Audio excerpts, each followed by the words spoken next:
इत्युक्तकेन हस्तेन कृत्वा गोवर्धनाचलं दधालीलया कृष्ण छत्रातो निवालका। दीपावलिर दिने प्रभाते भगवान প্রভাতে ঘুম থেকে এ মাসে ভগবান ঘুম থেকে ওঠেন প্রভাতে, তাকে ডাকতে হয় না, এবং মাও ওঠেন প্রভাতে। সেই পূর্ণিমার দিন থেকে, শরৎ পূর্ণিমার দিন থেকেই মা প্রত্যহ প্রভাতে ঘুম থেকে ৩টার সময় ওঠেন। উঠেই তিনি স্নান করে গোপালের জন্য সেবার দ্রব্য বানাতে শুরু করেন। কিন্তু দীপাবলির দিন কি হয়েছে, মা যথারীতি প্রভাতে উঠেছেন, উঠে স্নান করেছেন, করে আজ কি করেছেন, আজ গোপালের জন্য নয়, আজও মা খাবার বানাতে শুরু করেছেন। কিন্তু সেই খাবার আজ গোপালের জন্য তিনি বানাচ্ছেন না, কিন্তু সেই খাবারের সুগন্ধে, গোপাল ঘুমিয়েছিল, খাবারের সুগন্ধেই গোপালে ঘুম ভেঙে গেছে। ঘুম ভেঙে আগে দেখলেন খাবারের সুগন্ধ কোথা থেকে আসছে, তো সেই গন্ধ, সেই ঘ্রাণ নিয়ে তিনি সোজা যেদিক থেকে আসছে সেখানে গিয়ে উপস্থিত হয়েছেন রান্নাঘরের মধ্যে। রান্নাঘরের মধ্যে যখন গেছেন, গিয়ে দেখছেন মা মুখে ওই মাস্ক দেওয়া আছে, মুখ পটি দেওয়া আছে, কারণ ভগবানের সেবা দ্রব্য বানাতে গেলে মুখটা ঢেকে রাখতে হয়। কেন? কারণ ওই আমার মুখের থেকে যদি কোনো লালা গিয়ে পড়ে সেখানে তো সমস্যা, তার থেকে বড় সমস্যা হচ্ছে আরেকটি, আমার ওই ঘ্রাণটা যদি আমি নিয়ে নিই, আমি যে রন্ধন করছি, তো ওই রন্ধনের সেবায় যদি, রন্ধনের সময়ে যদি ঘ্রাণ আমি নিয়ে নিই, যে দ্রব্য বানানো হচ্ছে, তো ঘ্রাণই হচ্ছে অর্ধেক ভোজন হয়ে যায়। তো এই জন্যে লক্ষ্য রাখতে হবে, আমি যে দ্রব্য বানাচ্ছি ভগবানের জন্য, তার ঘ্রাণ যেন আমি না নিই, ঘ্রাণ যাতে না যায় নাকি, সেই জন্যে মা নাক মুখ সব ঢেকে রান্না করছে। এখন গোপাল তো সরাসরি রন্ধনশালায় গিয়ে উপস্থিত হয়েছেন। মা, আজ এত কিছু রান্না হচ্ছে, কি ব্যাপার, এত সকাল সকাল আজ এত কিছু রান্না হচ্ছে কেন? মা তো ইশারায় বলছেন, দেখ তোর সাথে আমার এখন কথা বলার সময় নেই, তুই বাবার কাছে চলে যা। গোপাল বলছেন, কথ্যত্যম মে পিতা কোয়ম সম্ভ্রবো বা উপাগতঃ কিম ফলম কস্য চ উদ্দেশ্যম কেন বা সদ্যতে মুখ। মা বললেন, গোপাল এখন তোর সাথে আমার কথা বলার সময় নেই, তুই বাবার কাছে যা, বাবা তোকে সব বলবে। গোপাল সোজা বাবার কাছে চলে এসেছেন, এসে বলছেন, পিতা কথ্যত্যম মে পিতাঃ কোয়ম সম্ভ্রবো বা উপাগতঃ কিম ফলম কস্য চ উদ্দেশ্যম কেন বা সদ্যতে মুখ। বাবা, আমার তো খাবারের সুগন্ধেই আজ ঘুম ভেঙে গেল। আমি রন্ধনশালায় গেলাম, মা খেতে দেওয়া তো দূরের কথা, একটু চেখে দেখতেও দিল না। ব্যাপার কি হলো, আজ কি ব্যাপার, মা এত রান্না বান্না করছে কিসের জন্য এত কিছু? তো বাবা বলছেন, গোপাল তুই এসব কথা এখন বুঝবি না। আমি বুঝবো না মানে?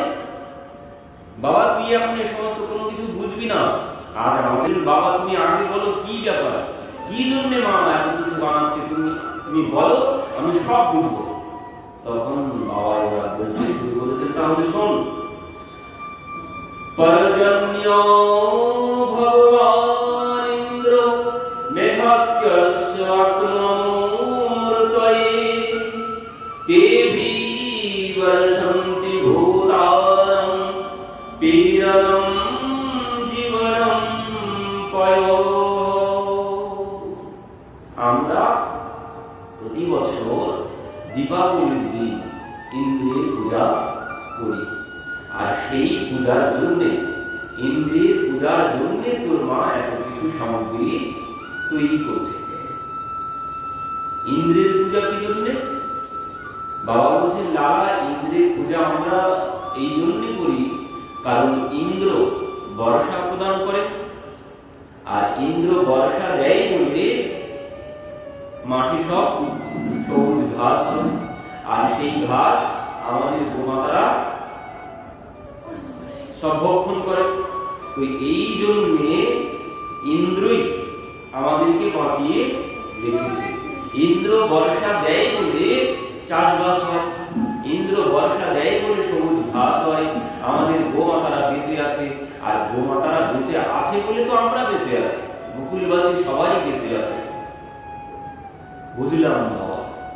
একটা কথা বলো তাহলে, যদি এবছর ইন্দ্রের পূজা না হয় তাহলে কি বর্ষা হবে না? বাবা বলছেন, তুই কি বলতে চাইছিস? ইন্দ্রের পূজা করো তোমরা প্রতি বছর, তাই ইন্দ্র বর্ষা দেয়। ধরো অর্ধেক ব্রজবাসী ইন্দ্রের পূজা করলো, আর অর্ধেক ব্রজবাসী ইন্দ্রের পূজা করলো না। এখন যারা ইন্দ্রের পূজা করবে না, অর্ধেক ব্রজবাসী ইন্দ্রের পূজা করলো আর অর্ধেক ব্রজবাসী ইন্দ্রের পূজা করলো না, তাহলে বাবা যারা পূজা করবে ইন্দ্র কি তাদের ক্ষেতেই বর্ষণ করবে? আর যারা পূজা করবে না তাদের ক্ষেতে কি বৃষ্টি হবে না? বাবা তো এই কথা শুনে মাথা ঘুরতে শুরু করেছে। লালা, তুই একটুখানি, লালা বড্ড বড় বড় কথা বলিস, তোর কথা শুনে আমার তো মাথা ঘুরছে। তুই কি বলতে চাইছিস বলতো? না বাবা, তুমি বলো, যদি অর্ধেক ব্রজবাসী পূজা না করে ইন্দ্রে, তাহলে তাদের ক্ষেতে বৃষ্টি হবে? যারা পূজা করলো তাদের ক্ষেতেই বর্ষা দেবে ইন্দ্র, তাই তো বোঝাচ্ছে কথা। তুমি বলছো যে আমরা ইন্দ্রের পূজা করি, সেই জন্য প্রতি বছর ইন্দ্র বৃষ্টি দেয়, আর সেই জন্য আমাদের চাষবাস হয়। তাহলে যারা পূজা না করবে তাদের ক্ষেতে বর্ষা হবে না? নন্দ বাবা বলছেন, গোপাল, তোর কথা শুনে আমার মাথা ঘুরতে শুরু করেছে। তুই কি বলতে চাইছিস একটু খুলে পরিষ্কার করে বলতো। তখন বলছেন, বাবা দেখো, আমি শুনেছি পণ্ডিতদের মুখে। কি শুনেছিস? কর্মণা জায়তে জন্তু কর্মণ্যৈব বিলীয়তে সূক্ষ্মং দুঃখ্যং ভয়ং সেবং কর্মণ্যৈব বাধিপদ্যতে। বলছেন বাবা, যা কিছু হয় কিসের জন্যে? কর্ম না জায়তে জন্তু, মানে কর্ম প্রধান বিশ্ব রুচি রাখা, কর্ম প্রধান বিশ্ব রুচি রাখা। जो जैसा करई सो सोई फल চাখা।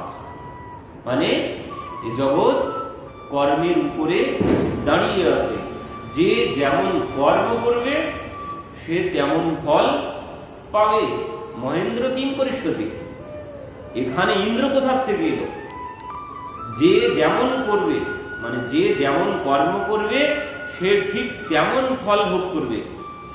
এখানে ইন্দ্রের কোনো হাত নেই। বলছেন, কেউ কাউকে সুখ দুঃখ, কাহু নাকো সুখ দুঃখ করে দাতা, নিজ কৃত কর্ম ভোগ সব ভ্রাতা।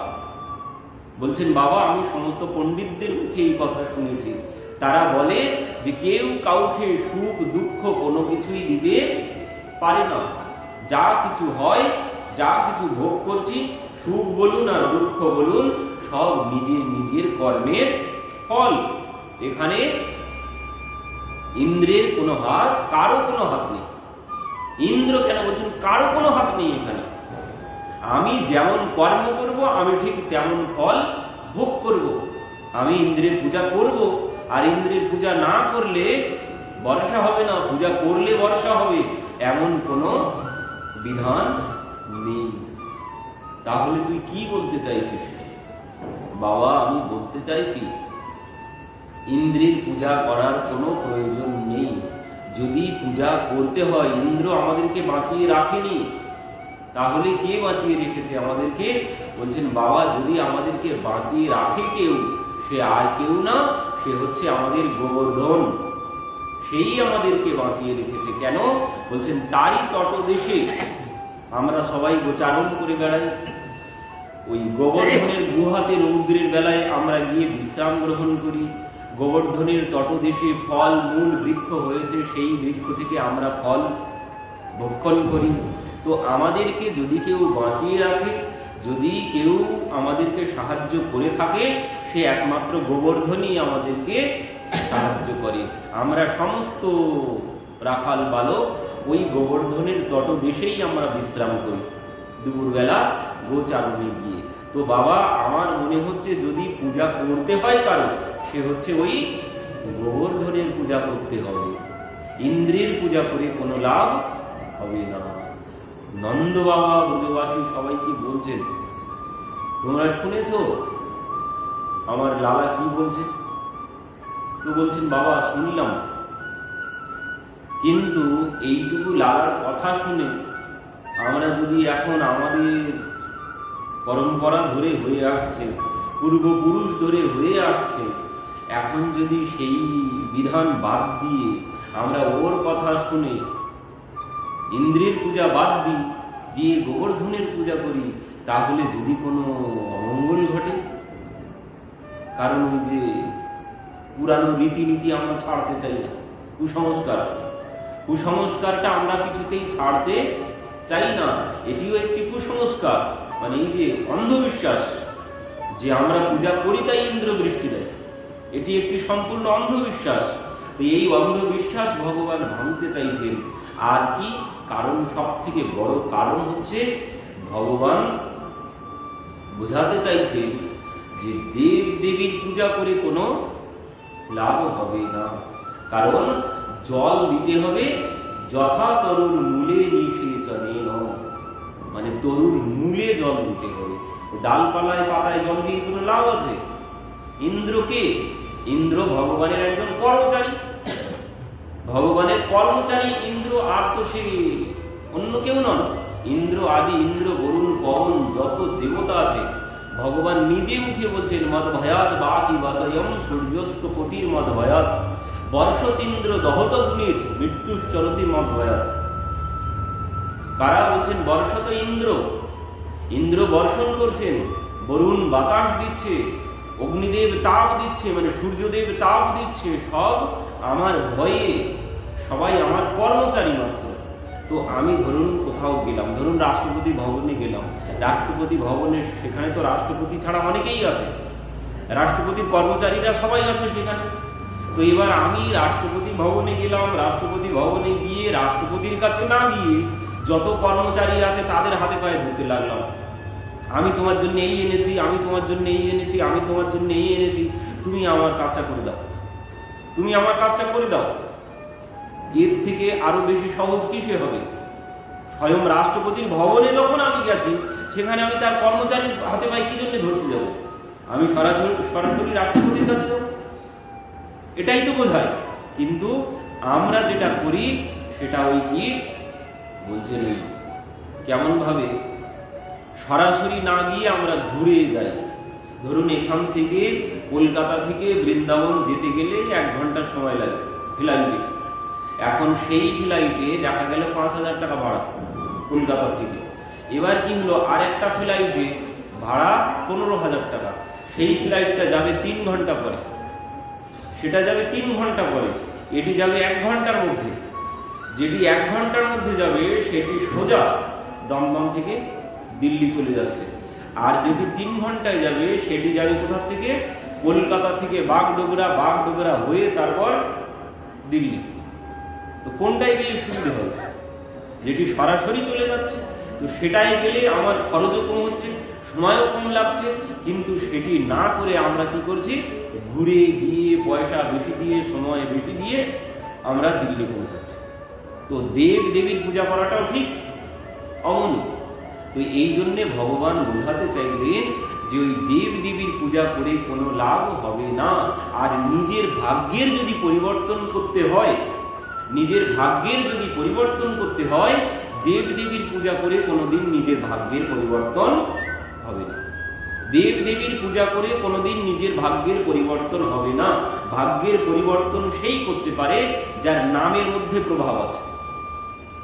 যার নামের মধ্যে প্রভাব আছে একমাত্র সেই ভাগ্যের পরিবর্তন করতে পারে। কোন দেবতার কোন দেবীর নামের মধ্যে প্রভাব আছে, কোন দেবীর নামের মধ্যে প্রভাব আছে। আপনি যদি ইন্দ্র ইন্দ্র ইন্দ্র ইন্দ্র নাম জপ করেন, ওতে কোনো কাজ হবে?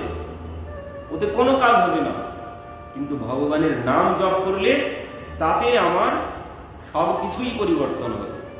তো এই জন্যে ভগবান এই শিক্ষা দিতে চাইলেন জগৎবাসীকে যে দেবতার পূজা করে কোনোদিন ভাগ্যের পরিবর্তন করা যায় না। ভাগ্যের যদি পরিবর্তন করতেই চাই, সে একমাত্র ভগবানই পারেন। তো ভগবানের চরণ আশ্রয় নিতে হবে। ভাগবতে সুখদেবজিও একখানে বলেছেন, ওই অকামহ সর্বকাম বা মোক্ষ কাম উদারিধি। বলছেন যদি কারো কোনো কামনা না থাকে, অকামহ সর্বকাম বা, প্রথমে কি বলেছেন সেখানে, মানে ভাগ ভাগ করে দিয়েছেন, এই কামনার জন্য এই দেবতার পূজা করো, এই কামনার জন্য এই দেবতার পূজা করো, অন্যের জন্য পার্বতী মায়ের পূজা করো, সংসারের শান্তির জন্য পার্বতী মায়ের পূজা করো, অন্যের জন্য অন্নপূর্ণা মায়ের, বিদ্যার জন্য মহাদেবের পূজা করো। সেখানে সব বর্ণনা দিয়েছেন। তো পরবর্তীতে বলছেন যে অকামহ সর্বকাম বা মোক্ষ কাম উদারিধি। বলছেন যার কোনো কামনা নেই সে কি করবে? যার কোনো কামনা নেই সে কি করবে? যার কোনো কামনা নেই সে ভগবানের পূজা করবে। আর যার সর্বকামনা আছে, একটা কামনা না, যে সব কিছু চাই, সেও ভগবানের পূজা করবে। বললেন ওই একটি দেবতার পূজা করলে একটাই কামনা পূর্ণ হবে, একটি দেবতার পূজা করলে একটাই কামনা পূর্ণ হবে। কিন্তু যদি সর্বকামনা, এই চাই সেই চাই ওই চাই ওই চাই অনেক কিছু চাই, তাহলে কি তুমি একটা একটা করে দেবতার পূজা করবে? ওপরে হবে না, ওতে আরো সময় যাবে, পয়সা খরচ বেশি হবে। তার জন্য বলছেন সুখদেবজি বলেই দিয়েছেন অকামহ সর্বকামবা। যদি কোনো কামনা না থাকে তবুও তুমি রাধা গোবিন্দের পূজা করো, যদি তোমার সর্বকিছুর কামনা থাকে তবুও তুমি রাধা গোবিন্দের চরণে আশ্রয় গ্রহণ করো, তোমার সমস্ত কামনা এখান থেকেই পূর্ণ হবে। তো ভগবান এই জন্যেই, এই শিক্ষা দেওয়ার জন্যই লীলা করেছেন। তো নন্দ বাবা বলছেন তোমরা শুনলে আমার লালার কথা, লালা কি বলতে চাইছে, তোমরা এখন কি বলতে চাইছো? তো সবারই পুরানো পরম্পরা, কুসংস্কারটাকে ছাড়ি কি করে? অত সহজে ছাড়া যায় না, কেউ তো ছাড়তে চাইছে না। এবার যারা একটু বয়স বেশি যাদের ছিল বলছেন ঠিক আছে, কথার মধ্যে যুক্তি আছে, লালার কথার মধ্যে যুক্তি আছে, কিন্তু পুরানো পরম্পরা তো আমরা ছাড়তে পারি না। তো এবার কি হলো, অর্ধেক ব্রজবাসী লালার পক্ষে এলো আর অর্ধেক ব্রজবাসী বিপক্ষে চলে গেল। মানে অর্ধেক জন তারা বললো না, ইন্দ্রের পূজাই করতে হবে, যদি কোনো অঘটন অমঙ্গল ঘটে যায়, এতদিনের পরম্পরা ধরে হয়ে আসছে। তো এই জন্য বলছেন ওইটুকু বালকের কথায় বাদ দেওয়া যায় না। তো এই জন্য অর্ধেক ভোট একদিকে গেল আর অর্ধেক ভোট গোপালের দিকে এলো। তো এবার এই সিদ্ধান্ত দুদল হয়ে গেছে, আর এই দুই দলের জন্য কোনো সিদ্ধান্ত সেদিন আর হলো না। সারা দিন রাত বসে বসে কোনো সিদ্ধান্ত করতে পারলো না। পূজা কিন্তু দীপাবলির দিনেই হতো, ইন্দ্রের পূজা দীপাবলির দিনেই হতো, কিন্তু সেদিন আর কোনো সিদ্ধান্ত হলো না। পরবর্তীতে যখন সিদ্ধান্ত হয়েছে তখন আর পূজার সময় নেই। বললেন ঠিক আছে, পরের দিন তাহলে আমরা ওই যেদিকে ভোট বেশি পড়েছে, মানে গোপালের দিকেই ভোট বেশি পড়েছে, তো তাই জন্য সিদ্ধান্ত হলো যে এবছর আমরা দেখি না, এতদিন তো ইন্দ্রের পূজা করে এসেছি, তো একটাবার গোপালের কথা শুনে আমরা গোবর্ধনের পূজা করে দেখি কি হয়। তো এই কথা শ্রবণ করে এবার সবাই পরের দিন গোবর্ধনের পূজার জন্য প্রস্তুত হয়ে গেছেন। তো গোপালকে বললেন, গোপাল তো ইন্দ্রের গোবর্ধনের পূজার জন্য কি লাগবে? যে কোনো কিছু লাগবে না, শুধু খাবার, যার বাড়িতে যত সামর্থ্য আছে আমার ভগবানের জন্য শুধু খাবার বানিয়ে সবাই নিয়ে আসবে। তো পরের দিন সকালবেলা সমস্ত ব্রজবাসী খাবার বানিয়ে এসে উপস্থিত গোপালের কাছে। গোপাল তাহলে চল তোর গোবর্ধনের পূজা করতে যাব আমরা। তো সমস্ত ব্রজবাসী এসেছেন, গোপাল সবাইকে নিয়ে গিয়ে এবার গোবর্ধনের তটে মুখারবিন্দে গিয়ে উপস্থিত হয়েছেন। গোপাল তোর ভগবান কই, তোর দেবতা কই? গোপাল বলছেন কেন, এই যে 7 ক্রোশ দেখা যাচ্ছে, এই 7 ক্রোশ গোবর্ধন, এই হচ্ছে আমার দেবতা। বলিস কি রে, এত বড় দেবতা? হ্যাঁ এত বড় দেবতা। তো এখন কি করব আমরা? বলছেন আগে স্নান করাতে হবে, জল নিয়ে এসো। এবার সবাই তো জল আনতে শুরু করেছেন, কলসি ভরে ভরে যমুনা থেকে। কত কলসি জল আনবেন? 1000 কলসি জল আনা হয়ে গেছে, স্নান করাও। তো এবার 1000 কলসি যখন জল বয়ে বয়ে এনে ঢালা হয়েছে, তো সে দেবতার ওই নখের এক কোনাও ভেজেনি। গোপাল তোর দেবতাকে স্নান করানো আমাদের দ্বারা সম্ভব নয়, ওই যমুনার থেকে জল বয়ে বয়ে নিয়ে এসে আমরা তোর দেবতাকে স্নান করাবো। এত বড় দেবতা, 21 মাইল দেবতা, এত বড় দেবতাকে কি স্নান করানো মুখের কথা, আমাদের দ্বারা সম্ভব নয় তোর দেবতার স্নান করানো। তখন বলছেন তাহলে তোমরা এক কাজ করো, চোখ বন্ধ করো। চোখ বন্ধ করে আমার দেবতাকেই বলো যে হে দেবতা, আমরা তোমাকে স্নান করাতে পারছি না, তুমি জলের ব্যবস্থা করে দাও। আর যেই চোখ বন্ধ করে সবাই বলেছেন, গোপাল বলছেন হয়ে গেছে হয়ে গেছে, এবার চোখ খোলো।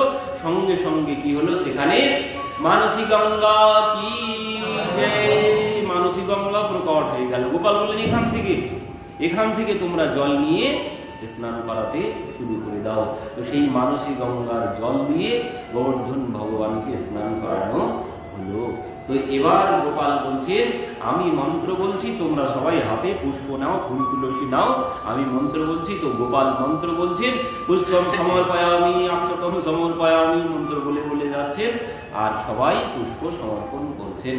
এবার যখন পূজা হয়ে গেছে, নন্দ বাবা কি করছেন, ওই নূতন নূতন ধুতি গিরু দিয়ে দিয়ে গিট দিয়ে দিয়ে ভোগ লাগাবেন, তাই বেড়া দিচ্ছেন। গোপাল বলছেন কাউকে ঘেরাঘিরির কোনো প্রয়োজন নেই বাবা, তোমাকে কোনো কিছু ঘিরতে হবে না, আমার দেবতা সবার সম্মুখেই ভোগ লাগাবে। বলছিস কি রে, তোর দেবতা সবার সম্মুখে ভোগ লাগাবে? হ্যাঁ বাবা, আমার দেবতা সবার সম্মুখেই ভোগ লাগাবে। ব্রজবাসীরা তো এই কথা শুনে অবাক হয়ে যাচ্ছে। তো ঠিক আছে, এবার বলছেন তোমরা সবাই ভোগ দিয়ে দাও সাজিয়ে। তো এই মুখারবিন্দে ওখানে সবাই যত ভোগ নিয়ে গিয়েছিল সব সাজিয়ে দিলেন। গোপাল বলছেন সবাই এবার চোখ বন্ধ করো। চোখ বন্ধ করে আমার দেবতাকে বলো যে হে দেবতা, হে গোবর্ধন ভগবান, তুমি ভোগ স্বীকার করো। সবাই এবার যেই চোখ বন্ধ করে বলেছেন হে গোবর্ধন ভগবান, তুমি তোমার ভোগ স্বীকার করো। আর যেই বলেছেন, গোপাল কি করেছেন, এক রূপে তিনি 4 ভুজাধারী হয়ে সেই গোবর্ধনের শিখরে উঠে দাঁড়িয়ে সেখানে বলছেন নিয়ে এসো ব্রজবাসী ভোগ। আর যেই বলেছেন এই কথা শ্রবণ করে ব্রজবাসীরা সবাই চোখ খুলে ফেলেছেন। আর যেই চোখ খুলেছেন দেখছেন 4 হাতে গোপালের ভগবান দাঁড়িয়ে আছে সম্মুখে। এক রূপে গোপাল এখানে আছে, আর এক রূপে গোবর্ধনের উপরে দাঁড়িয়ে বলছে নিয়ে এসো ব্রজবাসী ভোগ, 4 হাত বিস্তার করে। এই কথা শুনে আর এই দৃশ্য দর্শন করে ব্রজবাসীরা তো সবাই অবাক হয়ে গেছে। বৃদ্ধ বৃদ্ধ যত ব্রজবাসী ছিল তারা গোপালকে বলছে গোপাল, আমরা এতদিন ধরে ইন্দ্রের পূজা করছি, কোনোদিন সে এইভাবে দর্শন দিইনি, আর তোর এই দেবতা তো বড় চমৎকারী দেবতা, এই প্রথম দিনেই আমাদের সম্মুখে এসে দর্শন দিয়ে বলছে ভোগ নিয়ে এসো। গোপাল বলছে এই জন্যই তো আমি তোমাদেরকে বলেছিলাম, তো তোমরা সবাই ভোগ দিয়ে দাও আমার দেবতাকে। ব্রজবাসী বলছেন গোপাল, তোর দেবতা তো বড় চমৎকার দেবতা, আমরা এই বছর থেকেই কথা দিচ্ছি তোর দেবতার পূজা আমরা প্রতি বছর করবো এবার থেকে। সেই ইন্দ্রের পূজা করতে করতে চুলদাড়ি সব পেকে সাদা হয়ে গেল, একদিনও সে দর্শন দিল না। আর তোর দেবতা এত চমৎকার দেবতা, প্রথম দিনই এসে দর্শন দিয়ে আমাদের সম্মুখে উপস্থিত। তো গোপাল তোর আর চিন্তা নেই, তোর দেবতার পূজাই আমরা এবার থেকে প্রতি বছর করব। তুই এবার সমস্ত ব্রজবাসী ভোগ নিবেদন করেছে। গোপাল তো এক রূপে এবার ওখানে বসে বসে ভোজন করতে শুরু করেছে। আর এই দেখে মধুমঙ্গল আস্তে আস্তে গোপালের কাছে গিয়েছে। গোপাল কি ব্যাপার রে, তোর দেবতা কতদিন না খেয়ে বসে আছে, এইভাবে খাচ্ছে দেখে যেন মনে হচ্ছে কতদিন খাওয়া দাওয়া হয় না, অনাহারে বসে আছে, এই আমাদের জন্য প্রসাদ কিছু রাখবে তো? গোপাল বলছেন, মধুমঙ্গল, তোর কোনো চিন্তা করতে হবে না, আমার দেবতা ঠিক তোর জন্য প্রসাদের ব্যবস্থা করেই যাবে, তোকে প্রসাদ না দিয়ে তিনি যাবেন না। তো ভগবান ভোগ লাগাচ্ছেন সবার সম্মুখে বসে বসে। এবার কিছু কিছু ব্রজবাসী মা যশোদা গোপালের কাছে এসেছিল, গোপাল কি ব্যাপার রে, তোর এই যে দেবতা দেখতে পাচ্ছি, আর তোর মুখের মধ্যে মানে এত মিল, মানে তোর সঙ্গে দেখতে পাচ্ছি একই রকম, তুই আর তোর এই দেবতা দুইজনের মধ্যে কোনো ভেদ তো আমরা দেখতে পাচ্ছি না, তোর মতোই মনে হচ্ছে, ব্যাপার কি? শুধুমাত্র হাত, গোপালের হাত দুইটি, আর গোবর্ধন ভগবান চার হাত, মানে চার ভুজা। তো এবার কিছু কিছু গোপাল, ওই ব্রজবাসীরা, রাখাল বালক, তারা গোবর্ধন ভগবানের পেছনে গিয়ে লক্ষ্য করছেন দুই হাত কি আলাদা করে লাগানো না সত্যি সত্যি বুঝতে পারছেন না তারা। তারা গোপালের কাছে এসে বলছে, গোপাল কি ব্যাপার রে, তোর মধ্যে আর এই দেবতার মধ্যে কোনো তো ভেদ আমরা দেখতে পাচ্ছি না, শুধুমাত্র এই হাত দুইটি বেশি, ব্যাপার কি, এর রহস্য কি? মাও কাছে এসেছে, মা বলছে, গোপাল কি ব্যাপার রে, তোর দেবতা আর তোর মধ্যে কোনো অমিল আমি দেখতে পাচ্ছি না, তোদের দুইজনাকে একই রকম মনে হচ্ছে। মা তুমি বুঝতে পারলে না? কি বুঝতে পারলাম না? মা, ওই আমি যে গাভীর দুগ্ধ পান করি, আমার দেবতাও প্রত্যহ ওই গাভীর দুগ্ধ পান করে, তো একই গাভীর দুগ্ধ পান করে আমরা দুইজন একই রকম দেখতে হয়ে গেছে। এবার শ্রীদামা এসে বলছে, তাই কি করে হয়? একই দুগ্ধ পান করলে কেউ কোনোদিন একই রকম দেখতে হয়? তখন গোপাল বলছে, এই তোর বোন আর তুই দুইজন কি আলাদা আলাদা দেখতে না? তোর বোন আর তুই, তোদের মধ্যে দুইজনের মধ্যে মিল আছে না? তা তো কিছু কিছু মিল আছে, ভাই বোনের মধ্যে একটা মিল থাকে না? তো বলছে, হ্যাঁ কিছুটা তো মিল আছে। তো কি জন্যে আছে? ওই একই মায়ের দুগ্ধ তোরা দুইজন পান করেছিস, এই জন্য দুইজনের মধ্যে মিল আছে। গোপাল বোঝাচ্ছেন। তো বলছেন, ও এই জন্যে, কিন্তু ঠিক আমার তো মাথার মধ্যে যাচ্ছে না গোপাল, তোর সাথে আর এই ভগবানের দেবতার সাথে এত মিল কি করে হল? গোপাল বলছেন, দেখ, ও এখন তুই বুঝবি না, ও এখন তুই বুঝবি না, আরো বড় হ, তারপরে বুঝবি, তুই এখন কোনো কিছু বুঝবি না। তো এবার পরবর্তীতে সমস্ত ভগবান তো ভোগ গ্রহণ করলেন, পরবর্তীতে দেখলেন সেখানে কোনো কিছু নেই, ব্রজবাসীরা দেখছে কোনো কিছু নেই। গোপাল বললেন, তোমরা সবাই এবার চোখ বন্ধ করো। ব্রজবাসীরা সবাই চোখ বন্ধ করেছেন।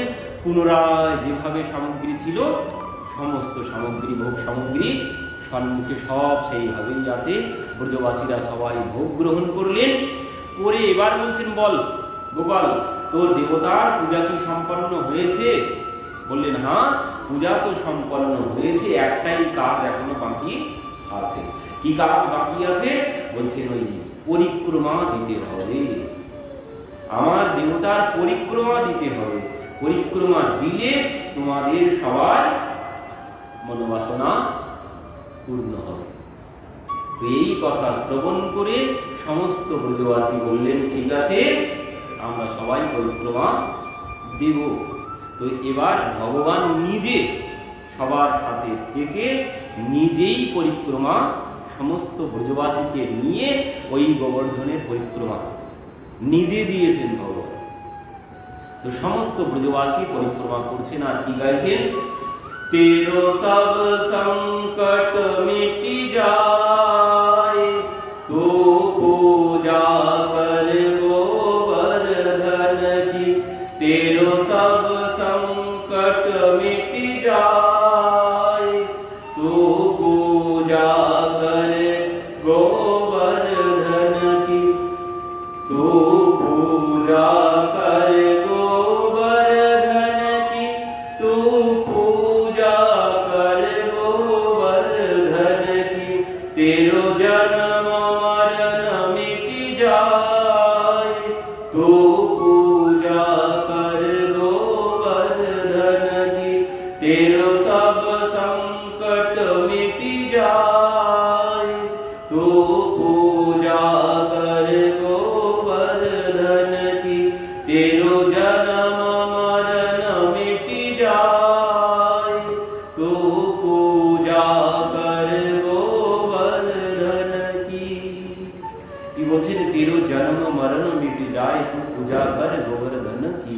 বলছেন এই গোবর্ধনের পূজার মহিমা ফল কি?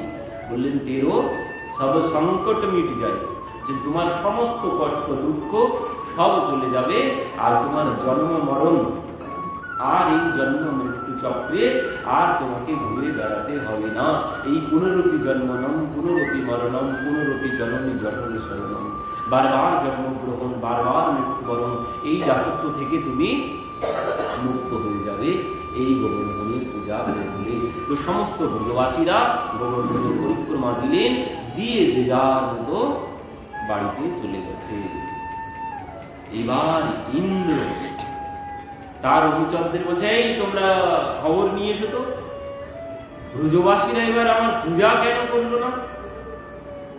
অনুচররা সবাই এসেছে, এসে দেখে গিয়ে বলছেন, মহারাজ আপনার পূজা একদম, ব্রজবাসীরা পার্মানেন্ট ভাবে আপনার পূজা বন্ধ করে দিয়েছে, তারা আর কোনোদিন আপনার পূজা করবে না। কেন? ব্রজবাসীরা এবার কৃষ্ণের কথা মতো তারা গোবর্ধন পর্বতের পূজা করেছে। সে কি কথা? ওই বাচাল কৃষ্ণের কথা শুনে ব্রজবাসীরা আমার পূজা বন্ধ করে দিয়ে গোবর্ধনের পূজা করেছে। দেখাচ্ছি মজা আমি ব্রজবাসীদের। সঙ্গে সঙ্গে সম্বর্তক আদি মধ্যে বললেন, এই যাও ব্রজবাসীদের সব ডুবিয়ে মারবে, কেউ যেন আর বেঁচে না থাকে। সঙ্গে সঙ্গে মেঘরা সবাই এসে তো বর্ষণ করতে শুরু করে দিলেন। বর্ষা শুরু হলো তৃতীয়ার দিন থেকে।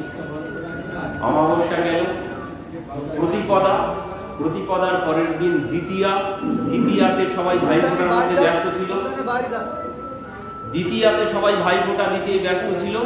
তৃতীয়ার দিন থেকে ইন্দ্র বর্ষণ দিতে শুরু করেছে। তো এবার কি হয়েছে, এমন বর্ষা হচ্ছে ঘর বাড়ি যেন সব ভেসে যাওয়ার উপক্রম হয়েছে। তখন ব্রজবাসীরা সব দৌড়িয়ে গোপালের কাছে এসেছে, গোপাল এখন কি হবে? আমাদের তো যা মনে হচ্ছে আমাদের ঘর বাড়ি সব ভেসে যেতে বসেছে, এখন আমরা কোথায় যাব? দেখেছিস এবার তো চারিদিকে ওই যে একদল ছিল না, যারা মত দেয়নি গোবর্ধনের পূজায়, তারা এবার বলতে শুরু করেছে, করো এবার গোপালের কথা শুনে এবার গোবর্ধনের পূজা করো, এবার দেখো ফল।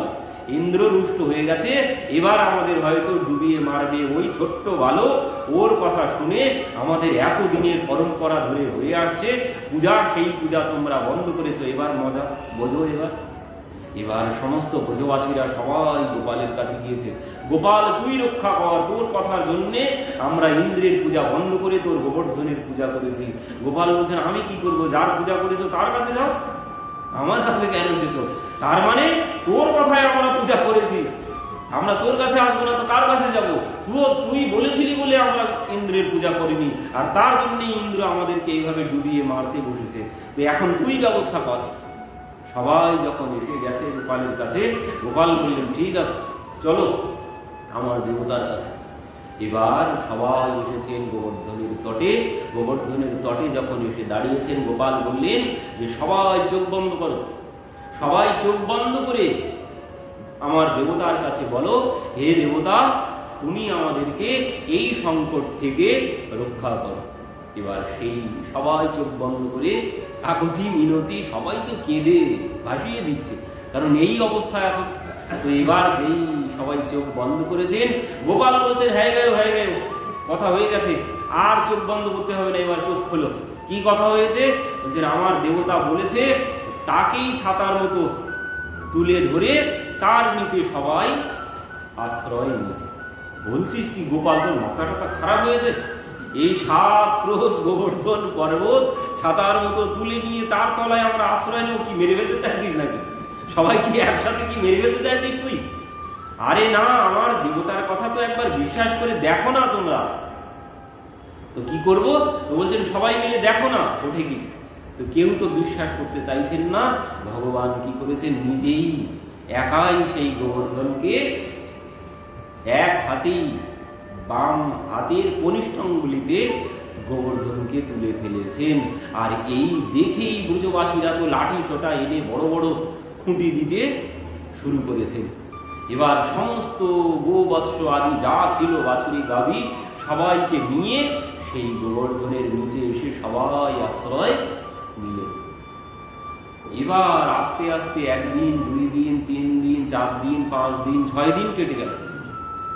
ব্রজবাসীরা বলছে, গোপাল আমরা তো 6-7 দিন আছি এর মধ্যে, তো আমরা সবাই খুঁটিও দিয়েছি, আমরা কাঁধও দিয়ে রেখেছি, আর তুই ওই এক হাত দিয়ে এক আঙুল দিয়ে ধরে এইভাবে কি জন্য দাঁড়িয়ে আছিস? তোর হাত ব্যথা করছে না? তুই হাতটা একটু নিচে নামিয়ে নে, একটু বিশ্রাম নিয়ে নে। আমাদের এই কাঁধ যখন ব্যথা হয়ে যাচ্ছে আমরা এই কাঁধ দিচ্ছি, ডান কাঁধ ব্যথা হলে বাম কাঁধ দিচ্ছি, বাম কাঁধ ব্যথা হলে ডান কাঁধ দিচ্ছি, আর তুই এক হাত দিয়ে ওইভাবে আর 6-7 দিন ওইভাবে ধরে দাঁড়িয়ে আছিস। তো তুই একটু বিশ্রাম নিয়ে নে, তুই এত কি চিন্তা করছিস? আমরা আছি, তোর এত ভয় কেন? তো আমি যদি একটু বিশ্রাম নিয়ে নি, তোমরা ধরে রাখতে পারবে? পারবো না মানে তুই কি মনে করেছিস ওই একটা আঙুল দিয়ে তুই ধরে দাঁড়িয়েছিস? আছিস কি সব তুই ধরে রেখেছিস নাকি? আর আমরা এই যে সবাই কাঁধ দিয়ে রেখেছি, এত খুঁটি লাগিয়েছি, তুই কি মনে করছিস তুই ওই আঙুল দিয়ে রেখেছিস তার জন্যই গোবর্ধন আছে? তাহলে সব তোমরা ধরে রেখেছো, ঠিক আছে তো? বলছেন হ্যাঁ, কোনো অসুবিধা হবে না তো। আরে কি অসুবিধা, তুই কি ভাবছিস? তুই একটু বিশ্রাম নিয়ে নে, তোর এত কষ্ট করতে হবে না, আমরা যখন আছি তুই কেন এত কষ্ট করছিস? তোমরা সবাই ধরতে পারবে তো? আরে পারবো মানে ঠিক আছে, তাহলে কিন্তু আমি হাত নামিয়ে নিচ্ছি। আর যেই ভগবান একটুখানি হাতটা নিচু করেছেন, চটপট মটমট করতে করতে চারিদিকে খুঁটি সব ভাঙতে শুরু করেছে। ওরে গোপাল, ওরে গোপাল, ধর ধর ধর ধর ধর। আরে একটু হলেই তো আমাদের কাঁধটাই যেত, আমরা তো একটু হলেই যেতাম। গোপাল শিগগিরি ধর, শিগগিরি ধর। এবার তো ব্রজবাসী সেই খুঁটিগুলো হাতে করে তুলেছে, খুঁটিগুলো ভেঙে গেল। ব্যাপার কি, এত খুঁটি দিয়ে রেখেছিলাম, তাহলে কি গোপালই কি ধরে রাখলো এই এক আঙুল দিয়ে? আমাদের এই খুঁটি কি কোনো কিছু না? তখন সবার মধ্যে সংশয় দেখা দিয়েছে, সবাই চিন্তিত হয়ে পড়েছেন, খুঁটি আর একটাও নেই, সব ভেঙে পড়ে গেছে। এবার বলছেন, তাহলে আমরা কি সব বেকার এই খুঁটি দিয়ে রেখেছিলাম? আমরা যে কাঁধ দিয়ে দাঁড়িয়ে আছি এরও কি কোনো প্রয়োজন নেই নাকি? এই তোর কাঁধটা নামিয়ে নে তো দেখি। ও বলছে, এই তোর কাঁধটা তুই নামিয়ে নে তো দেখি। এবার ওই 1 জন 2 জন 3 জন করতে করতে সবাই কাঁধ নিয়ে নামিয়ে নিয়ে সবাই বসে পড়েছে। এবার গোপাল ওই কনিষ্ঠাঙ্গুলের উপরেই ধরে দাঁড়িয়ে আছে। সবাই তো মুখে হাত দিয়ে হা করে, চোখগুলো সবার বড় বড় হয়ে গেছে। মানে এতদিন কেউ বুঝতে পারেনি, সব এখন এইভাবে হা করে চোখ বড় বড় হয়ে গেছে, মানে অবাক হয়ে যাচ্ছে। আমরা তাহলে এতদিন ধরে বেকার দাঁড়িয়ে আছি, সব গোপালই ধরে রেখেছে? তখন বলছে, হ্যাঁ তাই তো মনে হচ্ছে, গোপালই তো ধরে রেখেছে, দেখতে পাচ্ছি, আমরা তো কোনো কিছু না। তখন এবার সবাই বলা বলি করছেন, ওরে তাহলে এখন বুঝতে পারছি আমাদের গোপাল ভগবান, আমাদের গোপাল ভগবান। না হলে এই 7 ক্রোশ গোবর্ধনকে কোনোদিন ধরে রাখতে পারে না। এখন বুঝতে পারছি পুতনাকে আমাদের গোপালই মেরেছে, পুতনাকে আমাদের গোপালই মেরেছে, শকটাসুরকে, তৃণাবর্তকে আমাদের গোপালই মেরেছে। তখন এবার যে 7 দিন হয়ে গেছে, ভগবান গোবর্ধনকে রেখে দিয়েছেন। সমস্ত ব্রজবাসী এসে গোপালের চরণে এসে প্রণাম করছেন। গোপাল, আমাদের বড় ভুল হয়ে গেছে, তুই আমাদের অপরাধ ক্ষমা করে দে। আমরা বুঝতে পারিনি তুই যে ভগবান, আমরা কেউ বুঝতে পারিনি, তো গোপাল ক্ষমা করে দে, আমরা আর এমন কর্ম কোনোদিন করবো না বলে সবাই গোপালকে দণ্ডবত হয়ে প্রণাম করছে।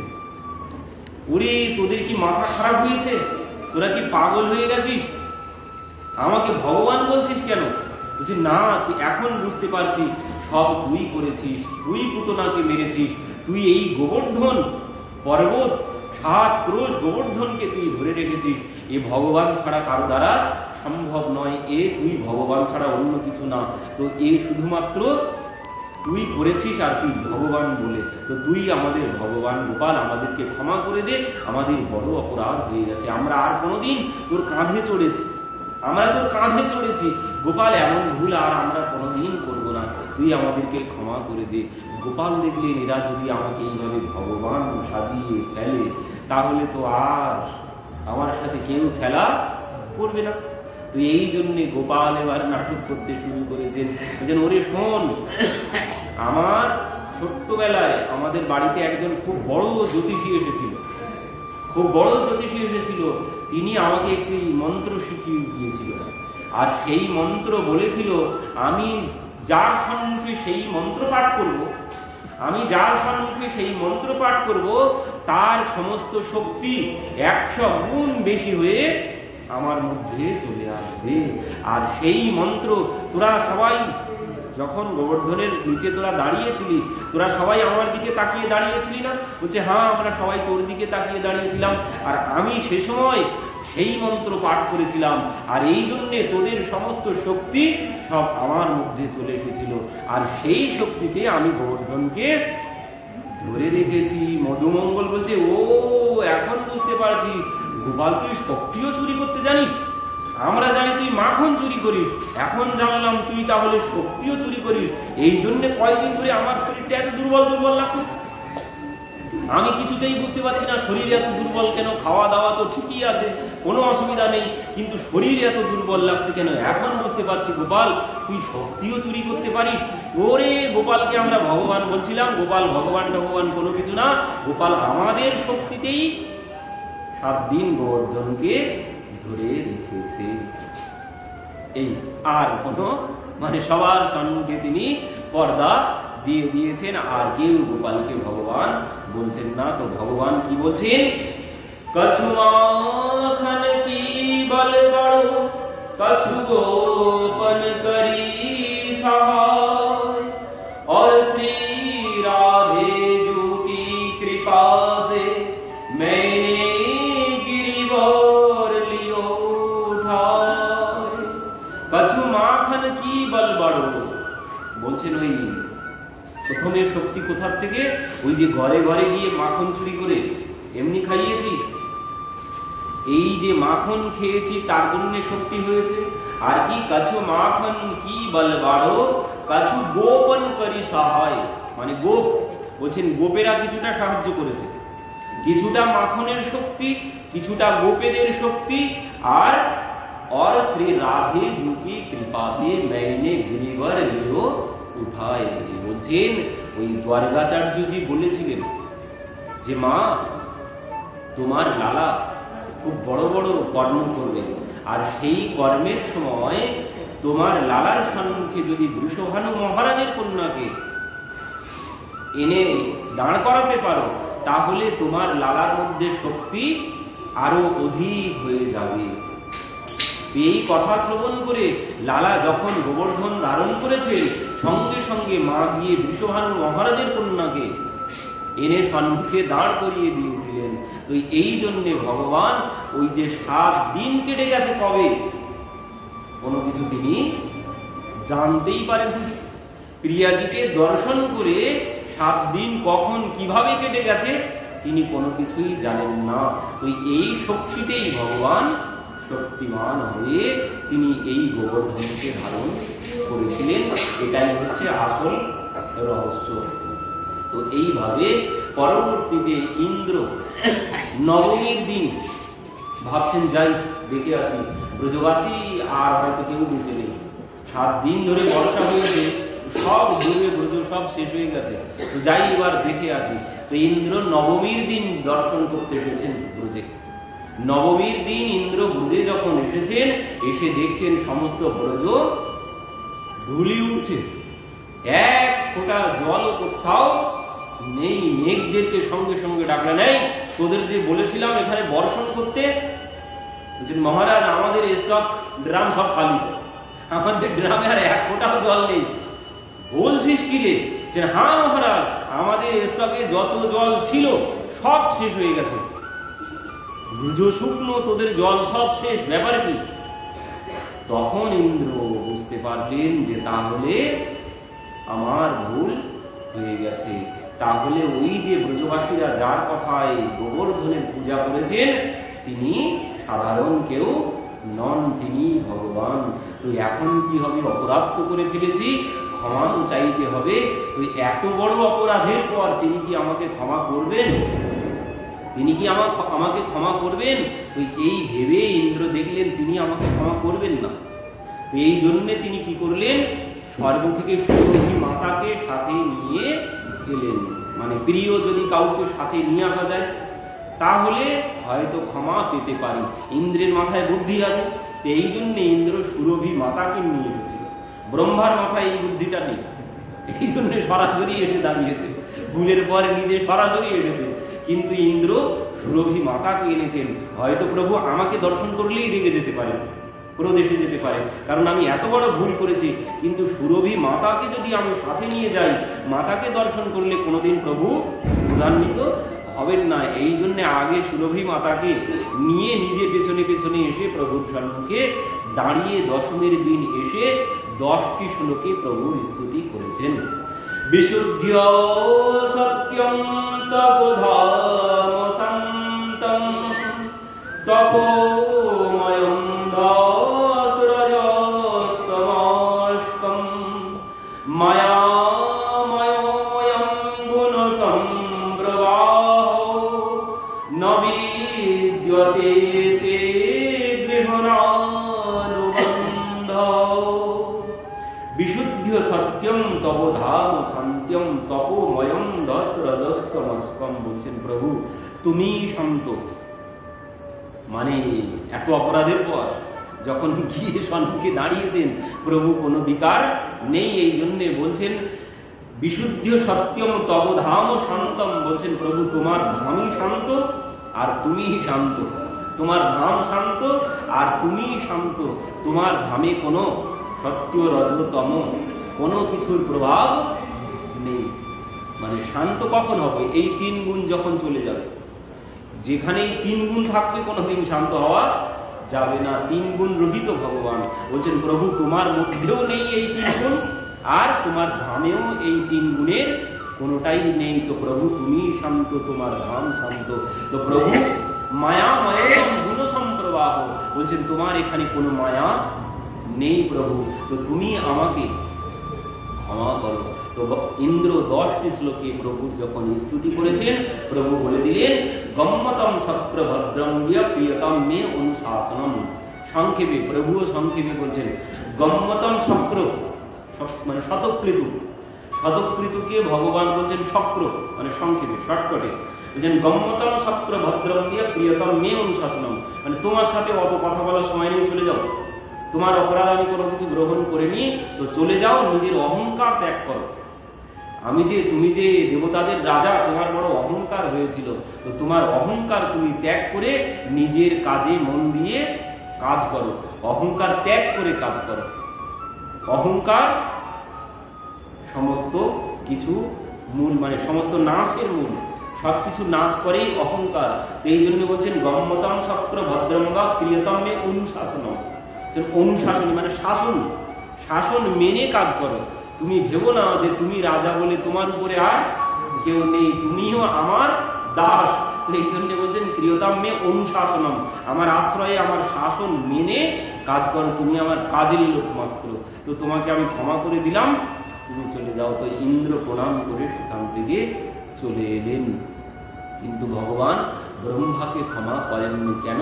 এর মধ্যেও অনেক বড় আলোচনা আছে। কারণ ইন্দ্র একটি ছোট্ট পদের অধিকারী, কিন্তু ব্রহ্মা ব্রহ্মাণ্ডের অধিকারী, মানে প্রধানমন্ত্রীর পদ। ব্রহ্মার পদ হচ্ছে প্রধানমন্ত্রীর পদ, আর ইন্দ্রের পদ হচ্ছে মুখ্যমন্ত্রীর পদ। তো একজন মুখ্যমন্ত্রী যদি চোর হয়ে যায় তাতে কোনো একটা সমস্যা নেই।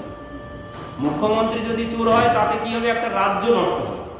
কিন্তু যদি প্রধানমন্ত্রী চুরি করে বসে তাহলে কি হবে? সমস্ত দেশটাই রসাতলে যাবে। তো এই জন্যে ব্রহ্মাকে তিনি ক্ষমা করলেন না, যে তোমাকে এত বড় পদ দিয়েছি আর তুমি এত বড় ভুল করলে, আর তোমার ভুলে সমস্ত দেশটাই ভুগবে, সমস্ত দেশ। তো এই জন্য তিনি ব্রহ্মাকে ক্ষমা করেননি, কিন্তু ইন্দ্রকে ক্ষমা করে দিয়েছেন। বললেন যাও, একটা রাজ্য ভোগ করুক, আর কি হবে? আমরা যেমন ভোগ করছি, তো একটা রাজ্য ভোগ করুক, ওতে কোনো একটা অসুবিধা হবে না। তো এই জন্য তিনি ইন্দ্রকে ক্ষমা করে দিলেন, ব্রহ্মাকে ক্ষমা করলেন না। আরেকটি কারণ কি? অনেকগুলো কারণ আছে। আরেকটি সব থেকে বড় কারণ যে ব্রহ্মা কি করেছিল? ব্রজবাসীদের থেকে ভগবানকে বিচ্ছেদ করেছিল, মানে ভক্ত থেকে ভগবানের সাথে বিচ্ছেদ করেছিল। কিন্তু ইন্দ্র কি করেছে? সংযোগ ঘটিয়েছে। 7 দিন এক জায়গায় করেছেন ভক্ত আর ভগবান, সবাইকে একসাথে রেখেছেন ইন্দ্র 7 দিন ধরে। তো এই জন্য তিনি ইন্দ্রকে ক্ষমা করেছেন। তো আজ আমাদের কথা এখানেই বিশ্রাম।